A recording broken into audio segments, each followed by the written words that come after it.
Higalag igsoon, kinsa may imong gikalisangan gikahadlukan niining naghinapos nga mga panahon. Ang linog ug ang umaabot nga mga linog. Ang bagyo ba ug ang umaabot nga mga bagyo. Dili gayud.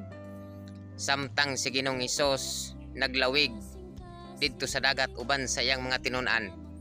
Og nakatulog si Ginoong Hesus sa sakayan. Og nakaagi silag mga bagyo, unos ug dagkong mga balod. Og naninggit ang iyang mga tinun-an nga daw hapit na sila mga matay. Og gisampit lang nila ang ngalan ni Ginoong Hesukristo. Og si Ginoong Hesus ni mata ning bakod og iyang gibadlong ang balod. Sa atong kinabuhi makaagita higalag igsoon og mga trahedya. Makaagita mga nagkalaing-laing mga pagsuway sa atong kinabuhi. Nga daw makaingon ta nga naa pa ba kay Ginoo, tulog ang Dios siguro. Apan sultihan ko ikaw nga sampiton lang ug pukawon ang iyang ngalan ug muluwas siya gikan sa imong gikadlukan. Muluwas siya gikan sa imong gikalisangan. Muluwas siya gikan sa imong mga kagulanan.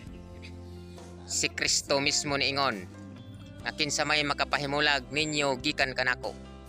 Ang mga pagsuway ba, mga kabalaka, mga paglutos, dili gayod.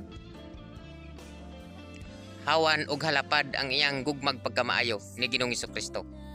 Og dako og unlimited kanunay ang iyang gugma.